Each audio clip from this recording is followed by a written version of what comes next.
Hello and welcome to Tartan Touchdown, Scotland's voice in the world of American football. We are back for a brand new season. The NFL is literally moments away.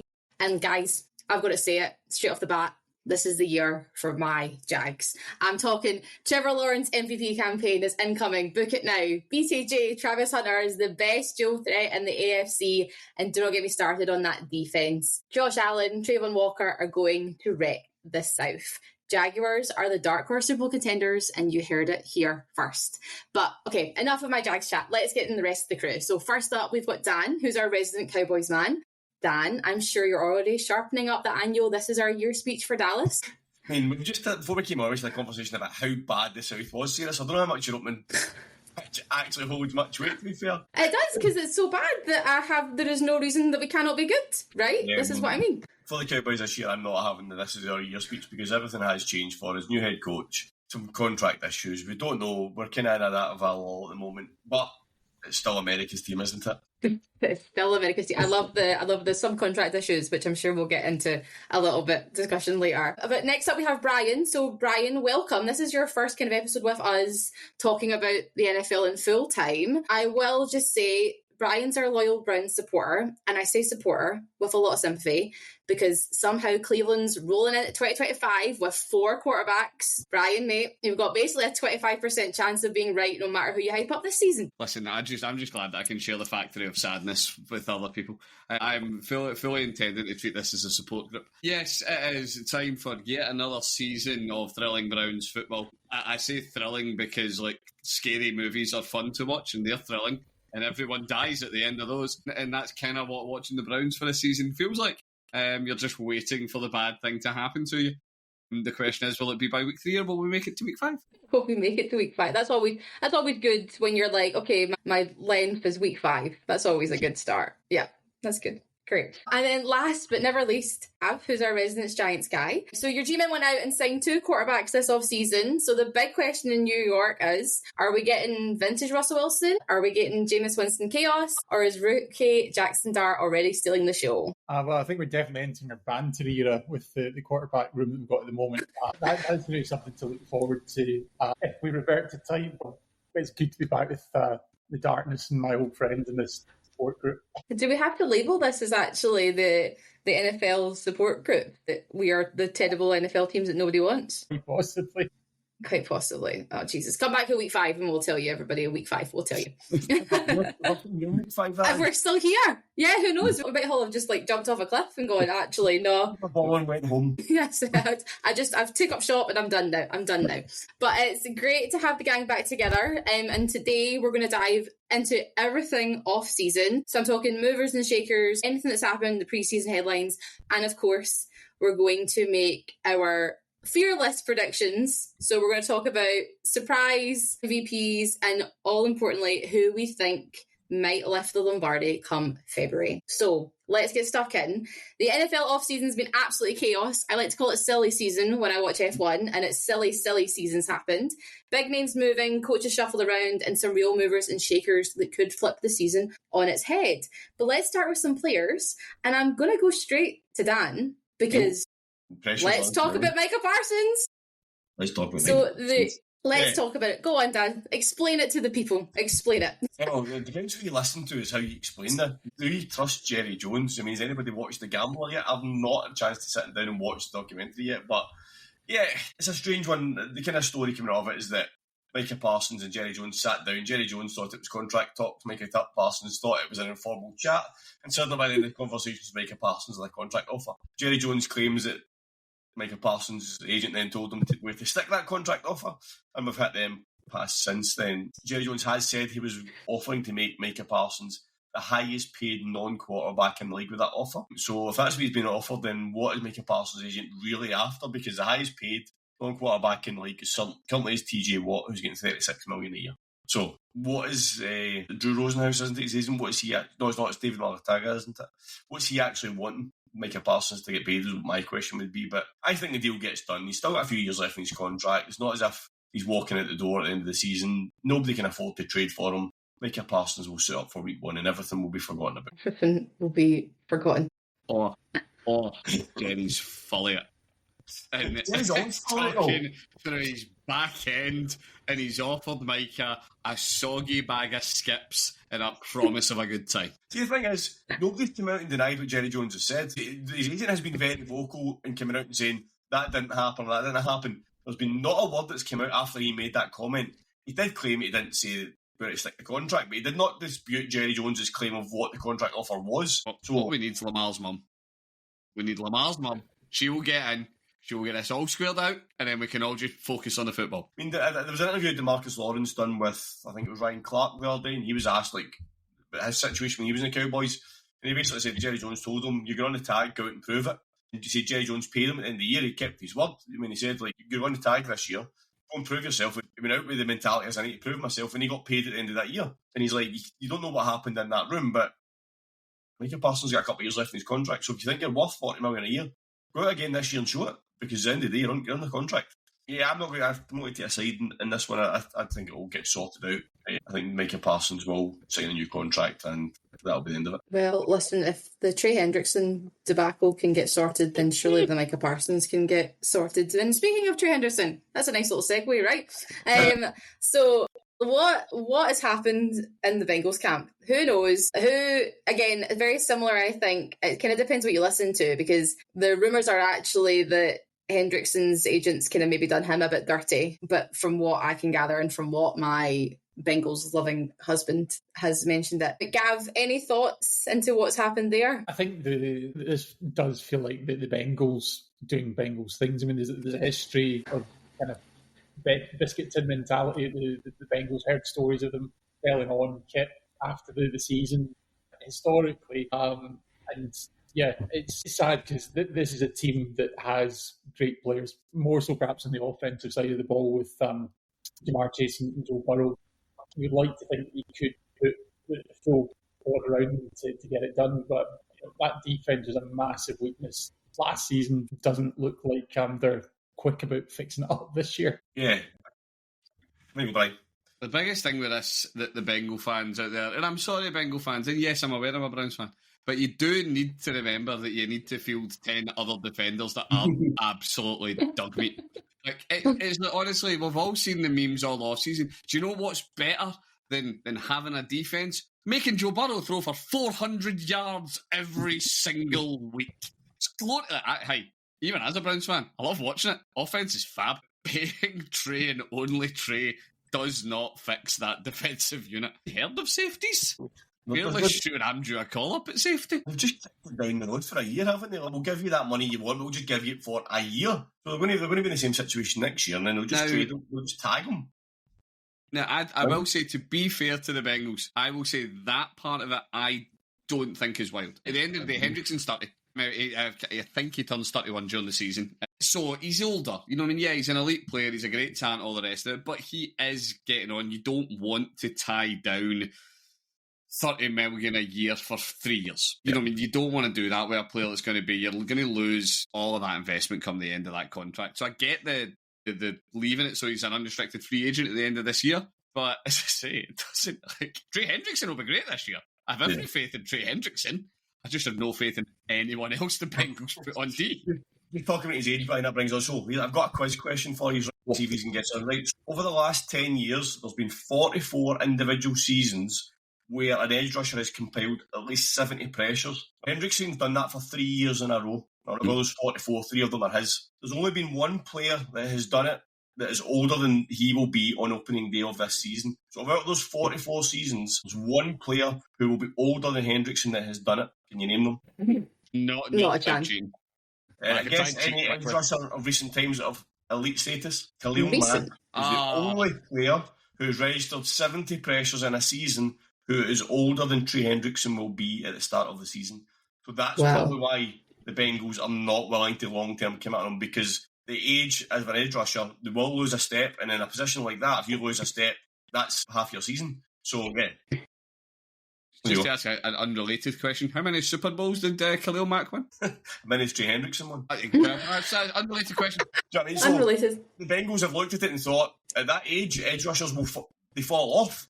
So you're right, you're saying, like, why would they commit to paying him, let's just say, $90 million when his production by history of some of the elite edge rushers we've seen in this league, it falls off at this age. So why would you commit 90 million to someone who potentially is going to see that, unless he's the second exception to the rule, is going to see that production fall? I agree with the Bengals. It's just been very convoluted the way they've done it, and the way it's all sorted out. But the Bengals are happy for a year. Trey Hendrickson's happy for a year.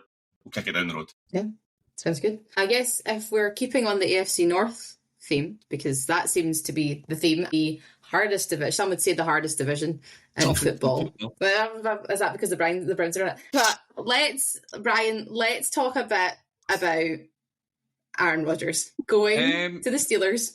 1 year deal, $19.5 million. Go for it. It's go big or go home. It's all in for the Super Bowl. This is it. You know what I mean? And to be fair, it's odd actually. There's not as much. Well, maybe I just know sane Steelers fans. I'm not seeing the kind of mad hype that I would expect from a team that is shamelessly set up to go, do you know what? We have 1 year. We have 1 year. We win a Super Bowl, or are they finally going to blow it up and actually try to go out, get themselves some reasonable draft capital? Mike Tomlin in 500's a meme at this point, and as irritating as that may be for the Browns fans to look on to a team that never seems to go below 500, it's irritating for the Steelers fans because they are every single year they don't have top first round draft capital. We've seen the success the Steelers have had with Big Ben, but you know that if you have a franchise quarterback, there's two ways to win in this league.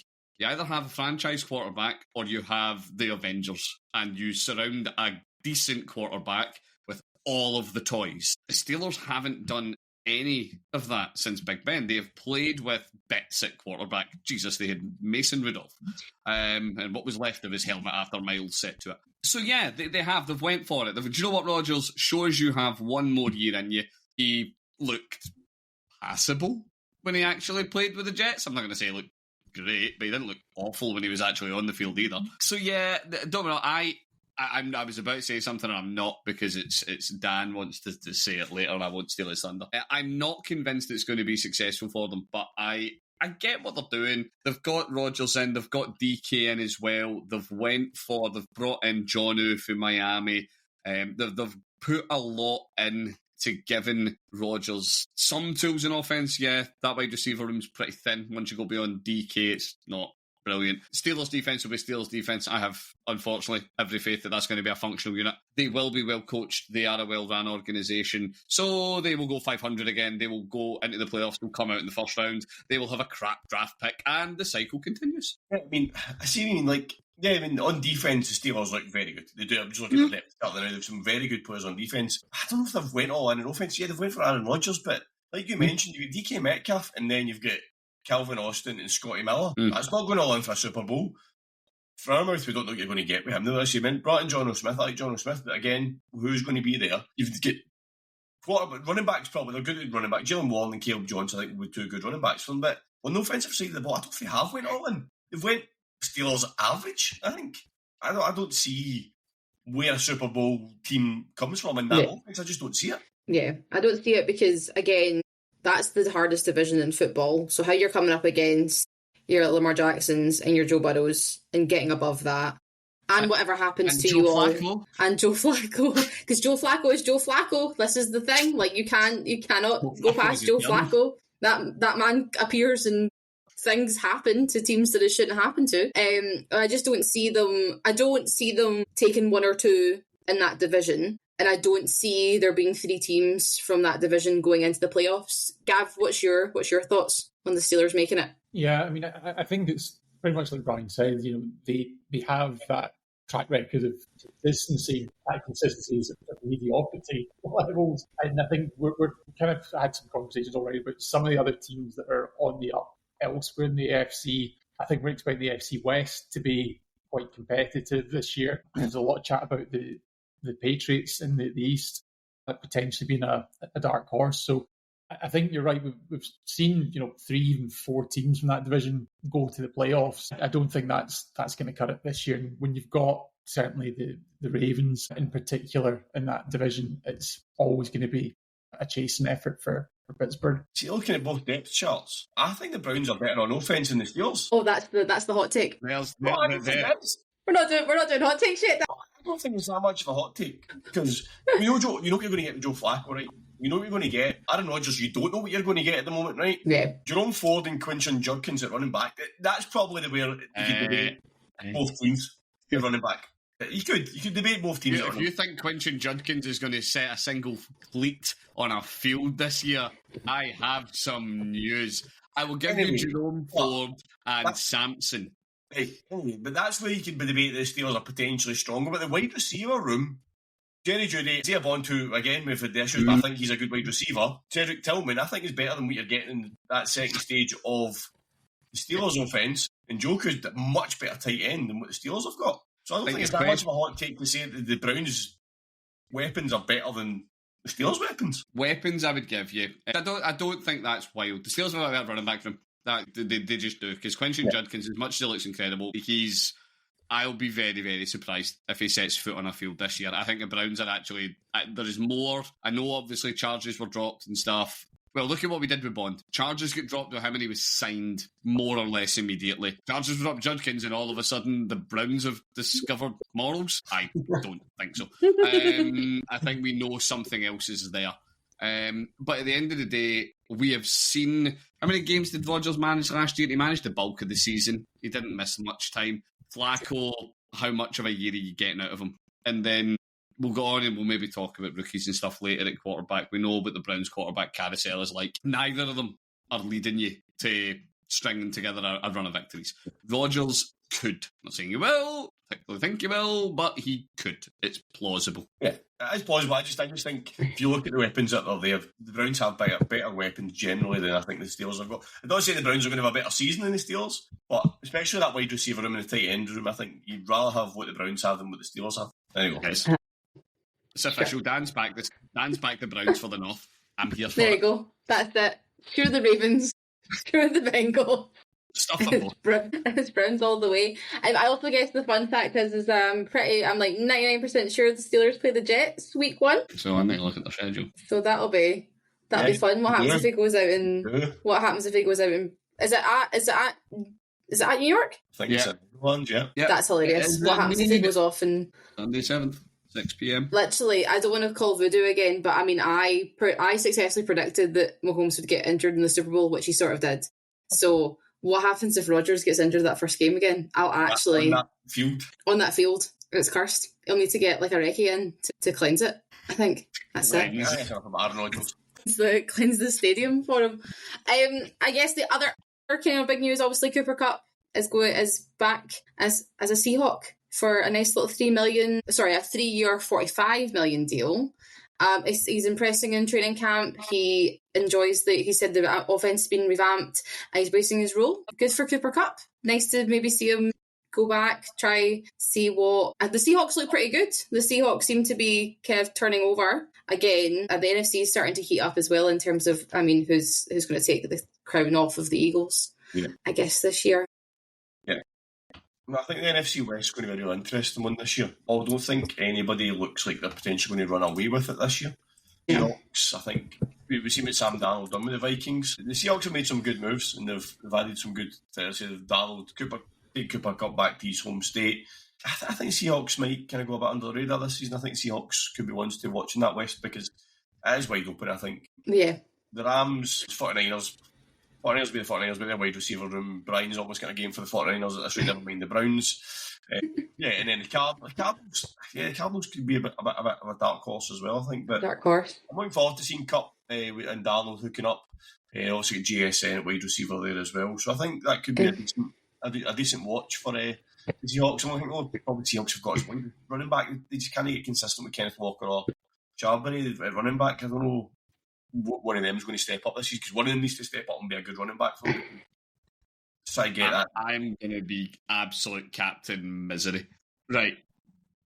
I am not having can Sam Darnold, like what we watched Sam Darnold do last year, what we watched the Vikings' incredible offensive line, incredible weapons, incredible coaching. What we watched them do was revive the ashes of a broken quarterback.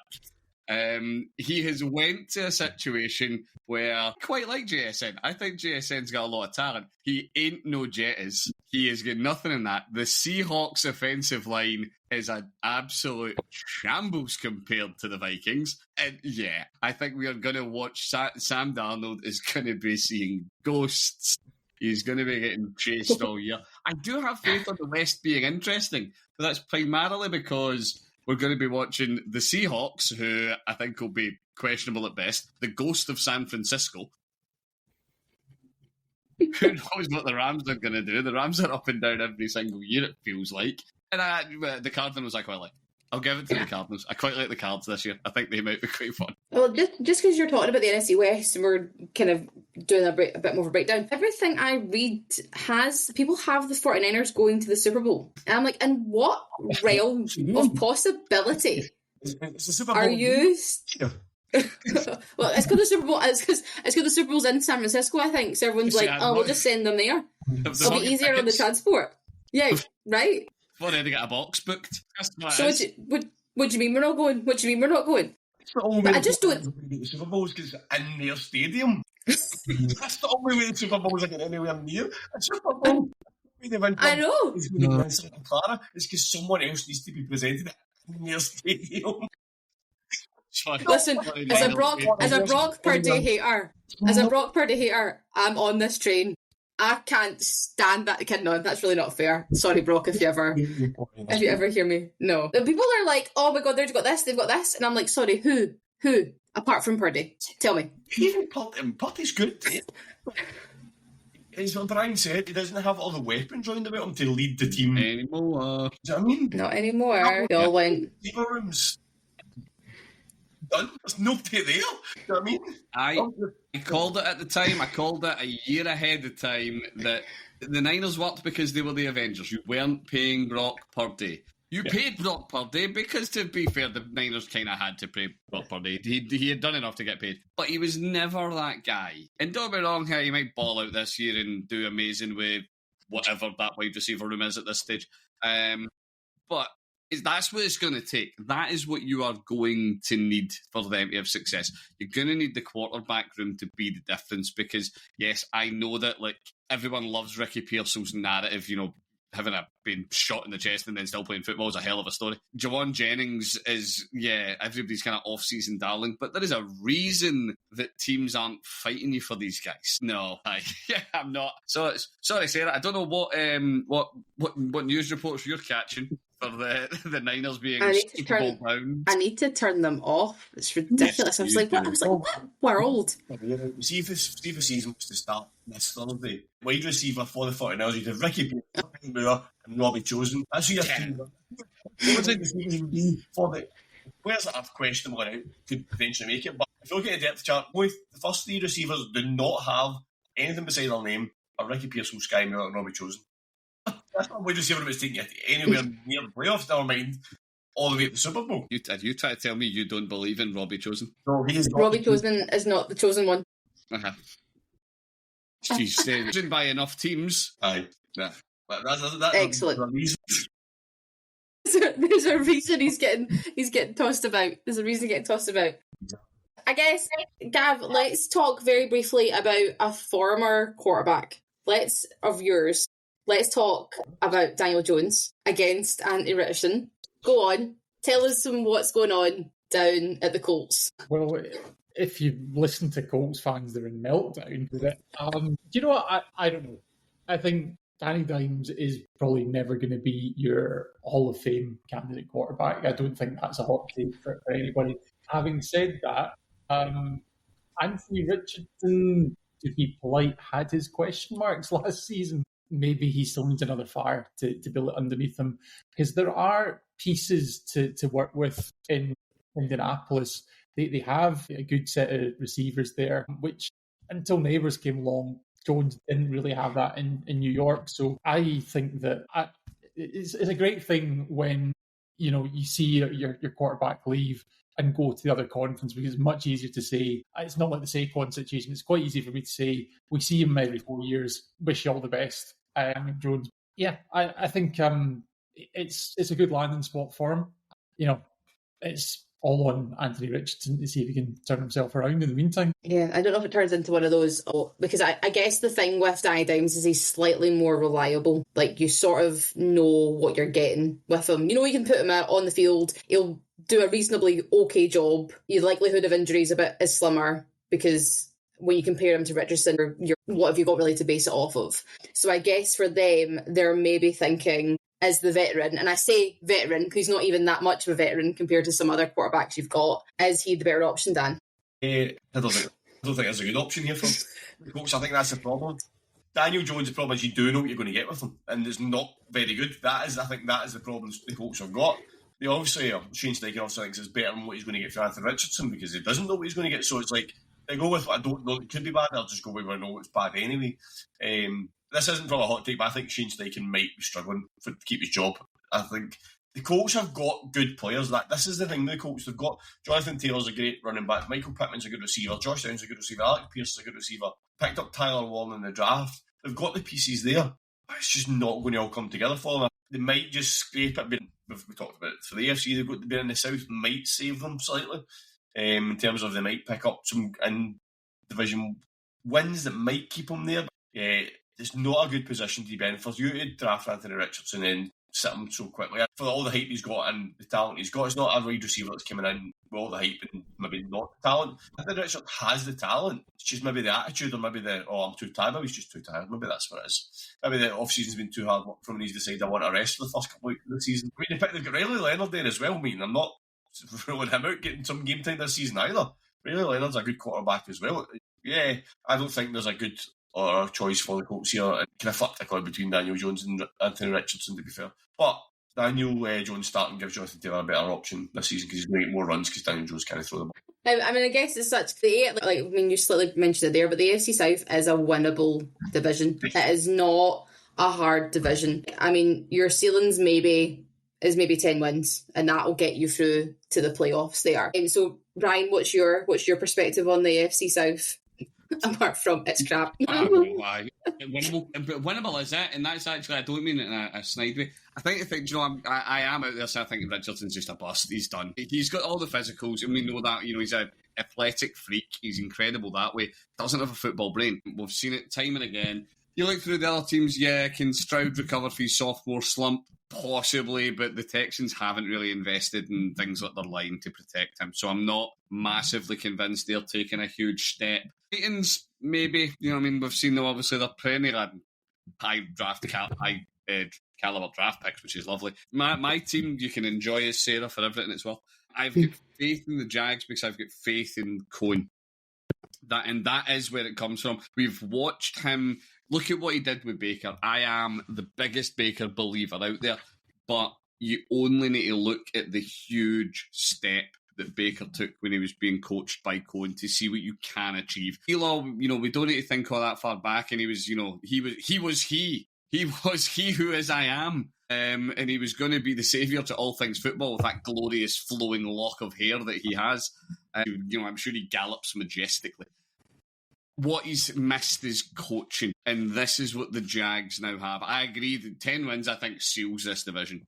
I think that is it. Once you're at 10, you are gravy. And I can see the Jags being the team to do that. For me, they've got the most on both sides of the ball. They don't have any gaping holes that I can see. I'm not going to say they're going to go any further in the wildcard round, but I think they make it there. I mean, that's music to my ears. Okay, the Jags have quite a tough schedule though. They do. That first run of 3-4 games is tough. So you start with Panthers, get me. Then you get the Bengals, the Texans, the 49ers, the Chiefs, the Seahawks, the Rams. So you could end up being 1-6. But there is winnable games obviously in there. But going by the form book, potentially should be 1-6. I don't think he's will. Yeah, it's not a great start to the season. Whereas the tail end of the season, they can pick up a good amount of wins there. Yeah. And if you can come out of that first 7 almost at 500, maybe just below, then you'll be in a good position, I think. Yeah. Brian, you kind of picked up my segue perfectly. Because obviously, we can talk about players switching jerseys and switching numbers all they want. But let's also talk about the coaches that moved. There was loads of coaches that moved. This was the season of coaches moving and moving and moving. So we mentioned Liam Cohen. He's obviously the big one. I am, as a Jags fan, I'm very, very happy to have him. As Brian kind of mentioned, I think he did so much for Baker, as we can see, is obvious.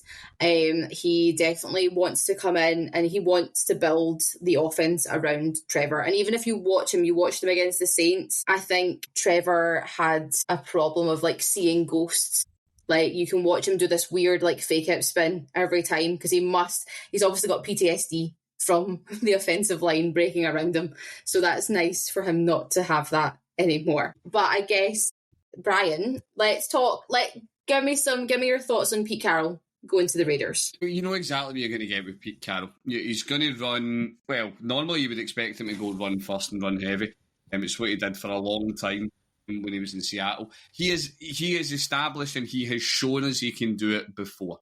He has a ring to his name. So I look at the Raiders. I think the Raiders are held back by their division this year. It's tough sledding for them. I think that's going to be the problem they're going to face. But I think now, with Pete Carroll, with Geno as well, as an addition in Vegas, I actually see them being not a complete farce of an opponent for the Chiefs. I don't think we're going to see them, do a lap of Arrowhead in a bus when they've not actually won anything other than one match. So I actually, this sounds like such a backhanded compliment, but I'm going to roll with it. I think the Raiders are going to be functional. I think we are going to see a genuine football team in Vegas. I think you're going to have teams that are going to go to Vegas. You're going to need to take that team seriously. You're not going to be able to say it's a banter team. We keep those credits to ourselves in Cleveland. But yeah, I think Pete Carroll's going to bring sense to them. Even the last couple of years, Seattle haven't been amazing, but they've always been a reasonable team that you take seriously. And that, for me, is what Pete's going to take with him when he moves out to the desert. 2 seconds. Yeah, I think I'm maybe just what Brian said.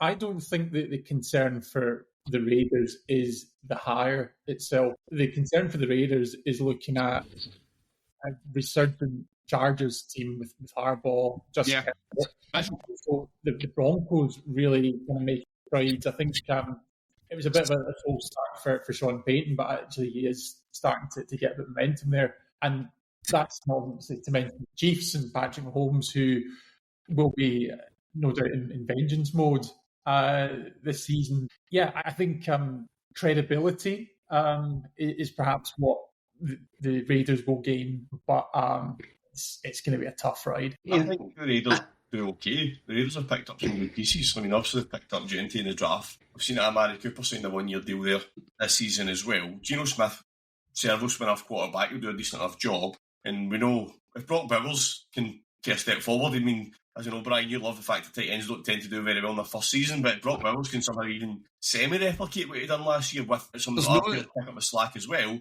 then the Raiders could do okay. There's no reason to suspect that Bowers is going to do anything else than what he did last year. He put the performances in he put last year with what will be inferior quarterback play to what he's going to see out of Geno. Geno is a good NFL quarterback. He is a starter for a reason. And it's worth remembering as well, you've got Michael Myers sitting behind Bowers, who, when he came out of college was hotly sought after, real serious talent. Maybe hasn't put the receiving work in the league that we maybe thought he would, but still, you have got a lot of good weapons sitting there in Vegas. Yeah, Jacoby Myers has chucked in his trade request, so he's going to get out. Yeah. But if you get the Amari Cooper that we are used to in the league, if you get average Amari Cooper and not the shell of him that we've seen last year, I'm sorry, I'd be starting Amari Cooper over Jacoby Myers. 100%. He's going to be my number one. So yeah, I stand by it. I think, a reasonable team is what we're going to see out of Vegas. Yeah, tough division, though. Is Michael Mayer still going to be there? There's a question for you. Well, you want to sit behind Brock Bowers because you're not going to get the game time that you want, especially someone who's fairly new to the league. There's plenty of teams out there that would pick somebody like him up, but it's just what price. I don't think it'd be a high price either for him. So it's interesting to see what happens with him over the next few days. Yeah, for sure. And I guess in other kind of coaching news, the Lions have lost half of their coaching staff. First of all, let's talk, Dan, about Ben Johnson going to the Bears. Obviously, I was very upset by this news originally when it happened because I wanted him to come to the Jags. we didn't do the one thing that would let him come to the Jags, but it's fine. I'll move on from it. But Dan, give me your thoughts. Ben, Bears. Yeah, I mean, you did do it, but after he went to the Bears, that was the thing. I mean, I think Johnson at the Bears was probably the worst kept secret in the NFL. I think everybody knew that's where he was going to go. The Bears have loaded up massively for him. They obviously loaded up before that for Caleb Williams as well, but I think he's walking into a very good position. From someone who's going to be first year as a head coach, you could have walked into a lot worse teams in a lot worse positions. That team is built for him to succeed. We've said already about the AFC North. The AFC North is probably another one of the hardest divisions in football. So I think it's a good matchup. I think Caleb Williams will take a step forward with him. He just needs to bring the rest of that offence with him, because Ben Johnson is an offensive brain. We've seen some of the plays they come up with the lines. Remember that fake stumble fall play that they play? I mean, coming up with stuff like that is going to be good. And I think the Bears potentially have a quarterback eventually that they can look at and as be a leader of their franchise. Whether that leads to success this season is another question, but I can only see major steps forward for the Bears this year. Yeah, I don't think it'll be this season. I think it'll definitely be a growing pains season for them, as Brian chuckles endlessly. I think the Bears could be the Lions that we've seen over the last few years. You've seen them gradually getting better. Obviously, you can see they're on a path. You can see they've got a goal. They've got a path to where they want to go. It's just whether they get there or not. Do you know what, Dan? I'm going to agree. There absolutely is a path. It's called tanking this year, getting a really high draft pick, get Caleb Bind, get a new quarterback in that can actually read a defence. I'm sorry. And can do clock management. And can clock manage. Can do some of the basic aspects of quarterback play. Quarterback. All of these things would be brilliant. Hitting receivers in stride, any of the above. You can see the Bears have got a vision for the first time in a long time, though. You can see what they're trying to do. They've brought in a head coach, they've brought in a quarterback, they've brought in the weapons where they're trying to do something, whereas before it was like a game of Scrabble. You just flung pieces on the board and hoped something happened. I think the Bears have got a goal and then they've got a path they're trying to go down. Whether it works or not is a completely different question. But if you're a Bears fan, you must be looking at thinking, yeah, that looks like we could be doing something, but whether it happens or not. I'm almost expecting Dan to say "We dem Bears." No Bears. Offseason champions yet again. Just you remember it. Year after year after year. We'll be there. We'll be winning those games and not much else. Well, yeah. So I mean, we'll see. I think it's going to be a growing pains year. Obviously, they've also extended their GM through to 2029 because they align quite well. So I guess we'll see what happens. But on the other side of the Lions, who don't have any coaching staff, Aaron Glenn going to the Jets. Gav, you share a stadium with them. Give me your thoughts on that interesting choice. Well, I mean, it is a good addition for the Jets. You're getting a good coach. The question, I think, is not about Aaron Glenn, who, of course, has history with the Jets as a player as well. The question is absolutely about the Jets themselves, and is this a place, in that market? Is that somewhere where Aaron Glenn can really succeed? Again, you're looking at a division where it's all about the Buffalo Bills and Josh Allen, and like I say, quietly, there seems to be more and more murmurings about what the Patriots might be able to do this year. So it's not going to come easy for Aaron Glenn. I think great coach, tough job. Okay. I mean, the Jets have always. I feel like the Jets have always been semi-okay on defense. It always seems their offense that can't start to move and shift. So I can see why we've continued down the defense, like a defensive head coach, because if that's where you shine, why not continue to let that shine? But I just don't see anything happening with them. The other thing you want to look at as well, though, is with it being a defensive coach, with Rodgers obviously moving on to the Steelers, your quarterback's now Justin Fields, who has shown sporadically that he can do things, but is a defensive head coach like Aaron Glenn the right person to help him develop and lead that team forward? Problem with the Jets, everything you've just said is going to be the problem with the Jets this year, though. I don't think the Jets are going to get blown out week after week. They're going to lose by one score every single week because teams are going to put one score up on them, and then they don't need to do a huge amount from that point on. All you need to do against the Jets is get a lead. You can get a lead. I'm sorry, I do enjoy watching Justin Fields. I think he's really entertaining to watch. I'm not worried about him leading game-winning drive after game-winning drive. It's just he's shown us that he's not that guy. Even in Pittsburgh, where, he looked reasonable when he was in Pittsburgh. But he's no somebody that, opposing DCs are going to be terrified about how you game plan around him. You know what I mean? You stop him running, he's not going to blow you off over the top. You take away some of the underneath stuff and you're fine. So yeah, I feel bad for the Jets. Well, although they've ruined Garrett Wilson, who I love. I feel like, what a career that man could have had. I know. I'm writing him off and he's like 25. I know. Well, but you're right. Garrett Wilson is the one I feel for. He is such a talent, and you just sort of feel like he's plodding along with the Jets because they're plodding along. But he's such a talent, and he really could shine with a really good quarterback and a really good structure in place. And I just don't think he's got that in Fields. Judging even the little clips you saw of him in preseason, you were just like, oh, okay, all right, Justin. Do your thing. We saw it with Garrett Wilson. You gave him Aaron Rodgers for a year and he dropped 1,100 yards. I mean, he is a talented player, but you're not going to get production with the current setup, unfortunately. What I will say, though, is the Jets have brought in Tanner Ekstrand as their offensive coordinator, who was the passing game coordinator for the Lions for the last couple of years. So he's led that Lions passing game with Jared Goff. It made Jared Goff, has elevated his game there. I know they're two different types of quarterbacks, but surely can only have a positive influence in Justin Fields. He's not going to make him a worse player. So I think that could potentially... You mentioned there about Aaron Glenn not being a coach for Fields. He clearly knows that himself, which is why he's brought in Tanner Ekstrand, because he knows that he can't be that coach. You could potentially see that step forward. I'm just looking back at... He was with Jim Harbaugh at Michigan as well, and at San Diego, so he's obviously well thought of because he's been in some big programs at college and then obviously moved into the NFL with the Lions and now Jets, so he's obviously a well thought of offensive mind. Could be interesting to watch to see what he can do with that Jets offense. I think the other thing as well is worth talking about, we don't always reflect on it when we talk about the coaching carousel, but I mean, Sarah, you've said that the Lions are out of coaches. You maybe actually look at the void that's been left. Other coaches are available, so they have got people in there.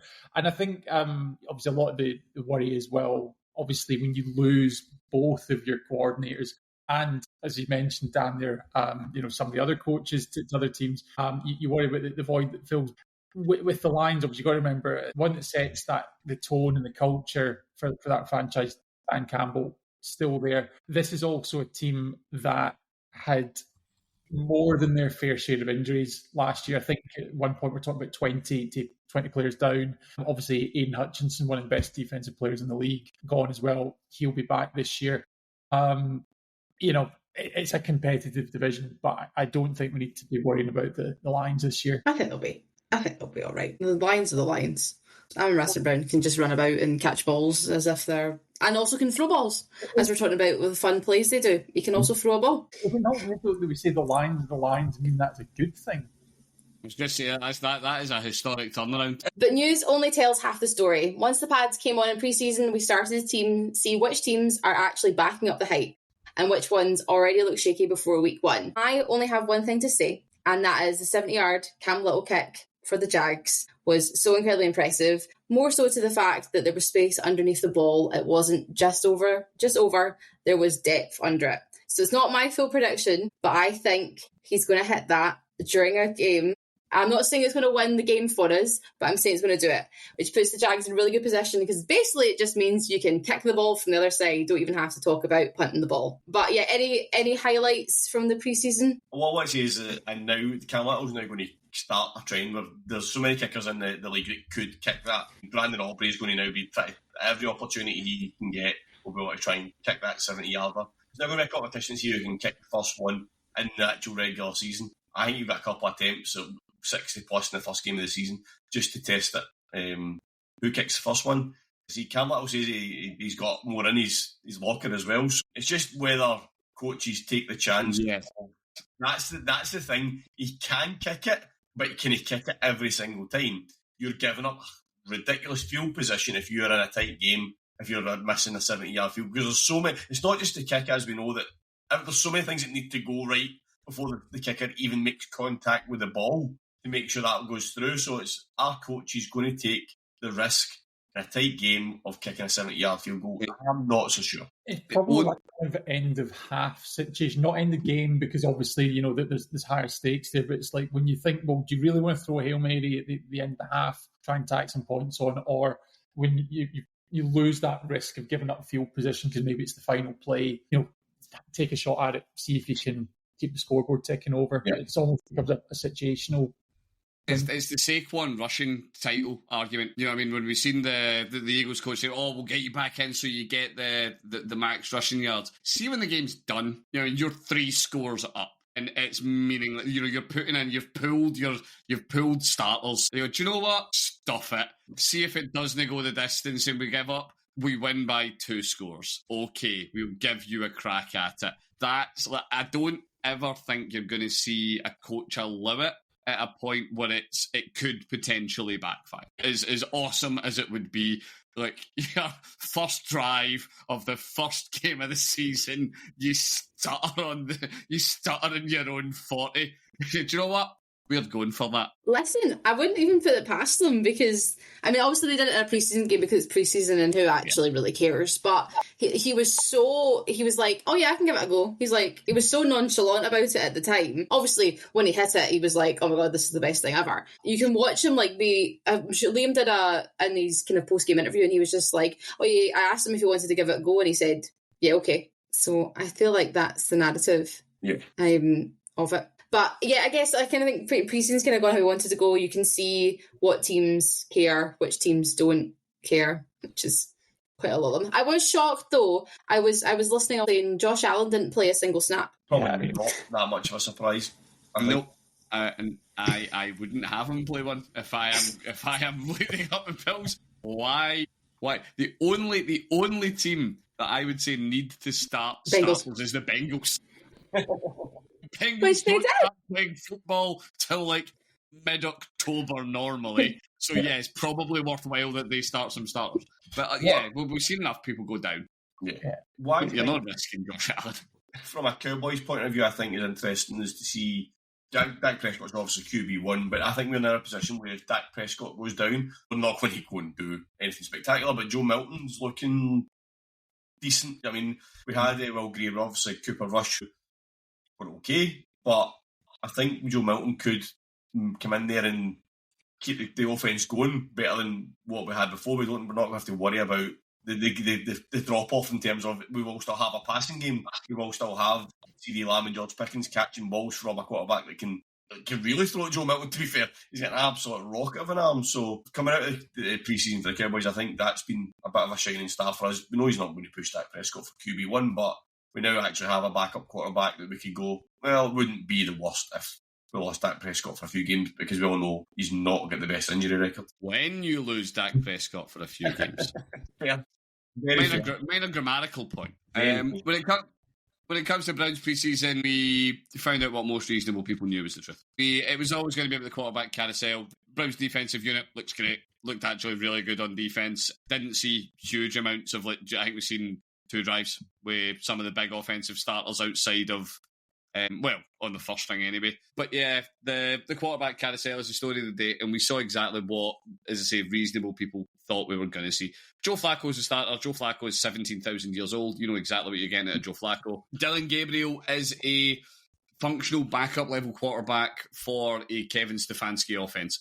He will make short throws. He will do play action. He will put the ball where it's meant to. He will, most importantly, when the play dies, he will do the intelligent thing and throw it away and live to see another down. Shedeur Sanders showed us, particularly this week against the Rams, he showed us why he slid to the 5th. He had a great first outing at the start of the preseason. He looked really good. He had a great stat line in it. I can't remember off the top of my head, but it was a really favourable line. He didn't throw a single pick all off-season, and people will level that against Dylan Gabriel. He did throw a reasonably bad pick 6. But you watched Shedeur drop back and drop back and drop back and start climbing stairs and go into the concession stand and still drop back further because he's trying to show you that he's Shedeur. Retire my jersey. Just play what the defense gives you. Don't try to play hero ball, and that's what he did against the Rams. There's a reason that we pulled him for Snoop to then drop Snoop within 12 hours. It's Yeah, like, you seen it, most egregious was he took that 23, I think, yard sack on something that there was never... the play died. The play just broke down instantly. Throw it out.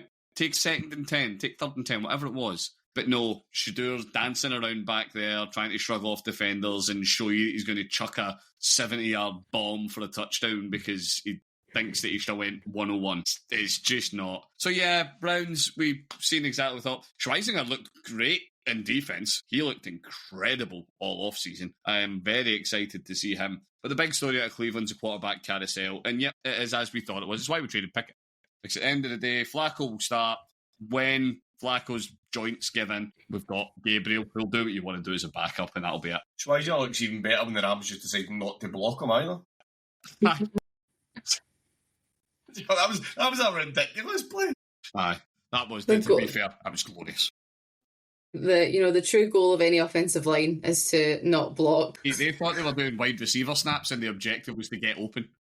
Yep, I think we can do it too. But yeah, I guess that is really the kind of points of the preseason. We've had its fun. I guess the only thing to mention is, and I can't believe I've lasted this long for mentioning it, but she's got one Super Bowl ring and she's now got another one. Taylor Swift and Travis Kelce are engaged. Ding, ding, ding. I can't wait for all the men to hate that news. It's everywhere. So much so that the nice man who was doing the CBS coverage for the waivers even put a comment to say, hold on everybody, breaking news, I must talk about this. However, I do think it teams up nicely. Again, I guess one of my predictions is that this will be Kelsey's last season, and that will end nicely with maybe a Super Bowl appearance, maybe a Super Bowl win, and a wedding at the end of it. Hang on, do you mean Swift's last appearance? I'm backing him to take her name. Oh really? Oh, I don't think they'll take either name. I think they'll keep it as, or publicly they will remain as. Take a breadwinner's name. She makes immensely more money than he does. He takes her name, and we get to watch the fragile masculinity of the internet literally explode at once. It would be nice. What? Sorry, we say Gav, sorry. So you've got to hope he gets a good prenup. Yeah, well, let's leave that for our podcast to discuss. yeah. Let's that. I'll be sure to get some fragile men on to talk about that. But let's get to the fun part that everybody wants to know. Let's go to our. It's far too early, but let's do it anyway. Predictions. So I want to hear who you think is going to go at the Super Bowl. I don't need to know who you think is going to win the Super Bowl, just who's going to get there. I want to know who your MVP candidate is, and give me your biggest surprise. I feel like Dan looks quite confident, so go ahead, Dan. You can go first. I'm actually rethinking my surprise, because the one I said off air, I'm now debating, so I'll think of that. So anyway, Super Bowl, I think for the AFC, I think it will be the Bengals who get to the Super Bowl. I think they'll finally put it all together. I know Brian try to laugh, but I think the Bengals eventually will put it back together and we'll get to the Super Bowl.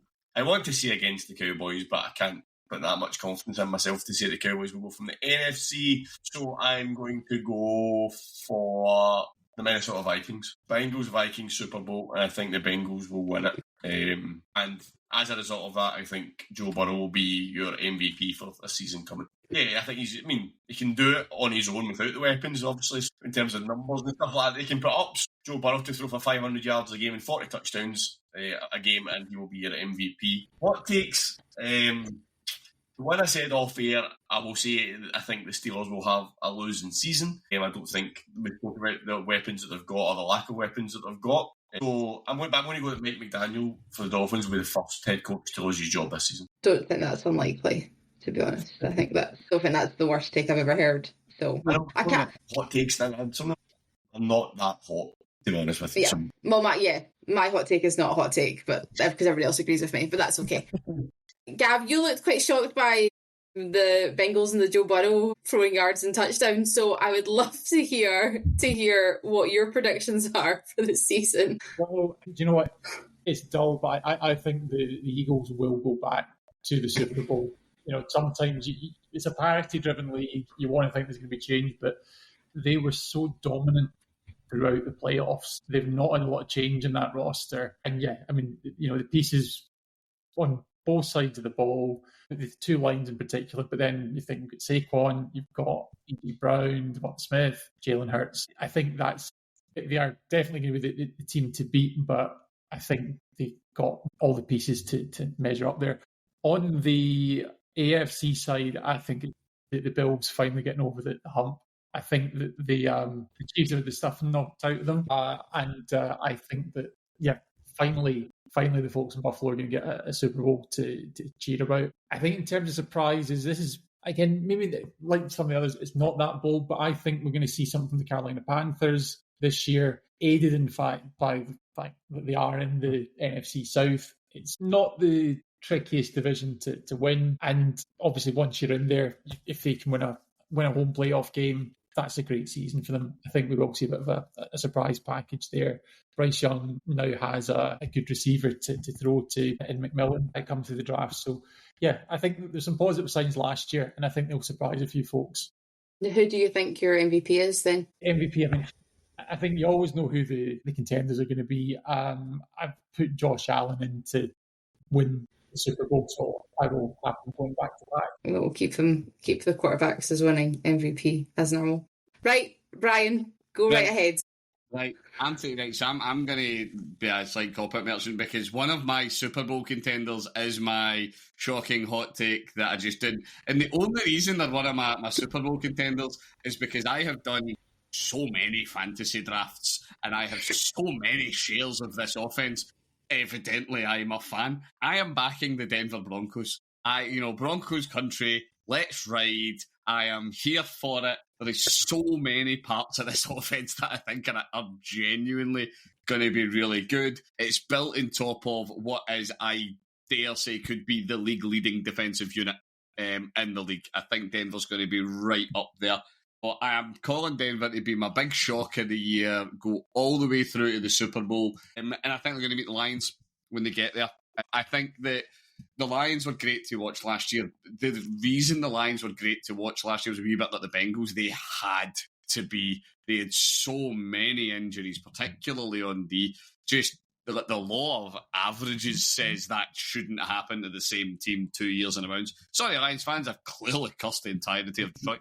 But I'm backing the Lions to get there. I will say, I don't think the Lions are going to be as electric on offense this year, but I don't think they're going to need to be. I think they've just got a really talented roster the whole way through it. I think it's going to do enough. They're going to have more pieces back on the defensive side, yeah. And yeah, I think I'm going to call them to meet the Broncos in the Super Bowl. My MVP, I'm going for a quarterback, sorry. Because we all know it's a quarterback award. But I'm not going for a Super Bowl team. I think the league is going to right the wrong of last year. And this is Bengals fans. I'm with you. It should have been Joe Burrow last year. Joe Burrow should have been last year's MVP. He balled out all year.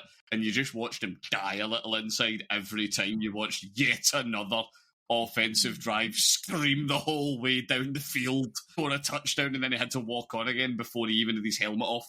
I think he's going to need to do it again. I think he's going to need to spend another year. It's a joke at this point. But Joe Burrow has to throw for 300, 400 yards a game. He does. That Bengals team might have re-signed Hendrickson. They don't have enough on defense. Their secondary's in tatters. He's going to need to ball out. This year, I think the league rewards him for it.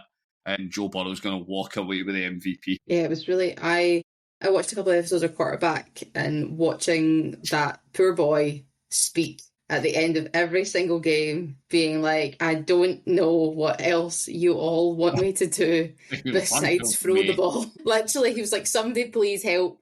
And yeah, I mean, I would love that. I do like Joey B. I think Joey B is a bit of a character, and he is maybe going to become the new face of the NFL, because I don't know anybody that doesn't really like him. Even people that don't like football like Joey B. He needs him to become a cornerback as well.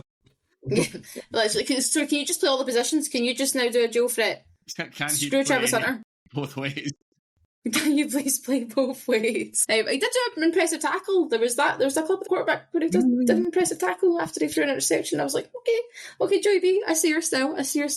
Okay, I'll give you mine. Right. So Super Bowl prediction. I'm going to go ahead and say I think it might be, again, a Super Bowl or bust, but I think the Ravens are going to finally do something We're going to finally get through the postseason when we go into the playoffs, and we have to start actually doing something, Lamar, and we'll actually score touchdowns, even if the toes are aligned properly. So I see them going to the Super Bowl, and I'm going to agree with Gavin.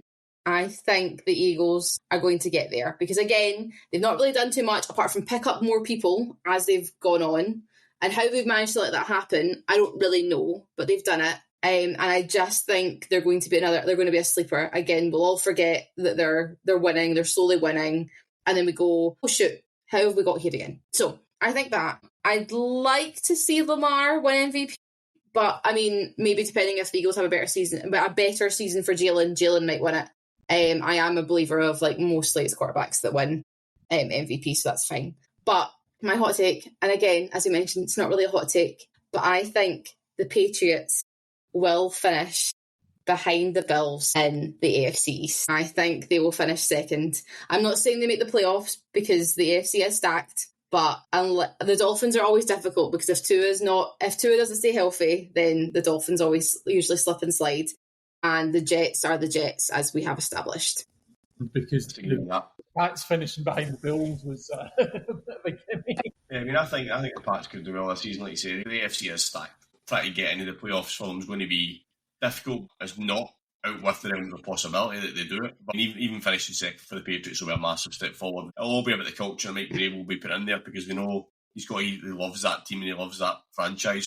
He will make sure they know what it means to play for the teams. That could make a massive difference. We've seen it with other coaches. We talk about Dan Campbell all the time and mentality and that he puts into the lines and it's been successful. So I see Mike Vrabel can do something similar with the Patriots. Once he chases the rats out. I actually said that taking Ricky, but it does actually back Dan's point. It shows you how much he is culturally all in. He's like, stories are coming out of this building and I ain't happy about it. And I'm going to call the people who are releasing this stuff rats to the national media. The man is all in. He wants to do it. And even last year, Drake May wasn't terrible. Drake May's fine. Yeah. It wasn't bad by any shape or means. Again, they didn't have. It was I guess for them it was more like who do you have? Who is on your roster that you've got with them? But now they've got Diggs, and Diggs can do. Oh, Brian's then is making face to say, do not pick him up in your fantasy team. Yeah, they have the ghost of Stephon Diggs. They've got a great running back from. Yeah. Losing all in on the pass running. Loss for them though. He could have a good year. Jalen Polk this year, losing him for the season is going to be a massive loss for him because behind Stephon Diggs, you've got Demario Douglas, Kyle Williams, Mac Hollins. Demario Douglas has impressed in camp. Does need to be said. He has been impressing pretty much all off season. Yeah, so they've got, as we say, they've got quite a bit. They've got wide receivers there that will do a job. It's just how far whether or not them is the question. Yeah, and also their bye week's late. Their bye week's week 14. Wow. So I guess you've got to get to week 14, right? That's really late. But and then if they're in a good standing, it gives them quite a good for a playoff push. They don't have a difficult schedule either. No, they've got. I mean, they can play. They can beat the Raiders at home, the Panthers at home, the Browns. Sorry, Brian. Falcons. They could go 4-0 at the start of the season. Look at the Raiders, the Dolphins, the Steelers, and the Panthers. Could go 4-0 in the first 4 games. But then they play the Bills. Fair enough. But then they've got the Saints, Titans, the Browns. Are the Patriots going to be 7-1 by week 8? And this is the thing to think about. Obviously, we're saying they're against the Bills, but it's a division game. And division games are always crazy. I'm giving that game to the Bills. You know what I mean? But as I'm saying, looking at that schedule, they could easily be 7-1 by week 8, which they could be top. But they could AFC. So beat the Bills and they're 8-0. 8-0. Gosh. And I actually eat my hand. We're getting some realm of impossibility in this podcast. It's probably time to wrap it up if I come up with that nonsense. We went for the Patriots might have quite a good year to 8. Some jumps being jumped. That was a pretty wild take, but that's okay. We can go. The Patriots will be. That's that. Everybody recon. Dan's hot take is that the Patriots go 8-0 in the first 8 weeks. That one. Patriots will be 7. Oh, sorry, they'll be 7-1, top of the AFC. That's it. And we'll all be going, holy Jesus. Well, everybody, I think you're right. That is a wrap for episode 1. We've gone through the moves, the headlines, the vibes, and even indulged in some absolutely wild predictions. So next week, we'll have week 1 matchups to talk about. And we'll be talking about who has shocked the NFL right out of the gate. So stay tuned, as always, and we will see you next time on Tartan Touchdown.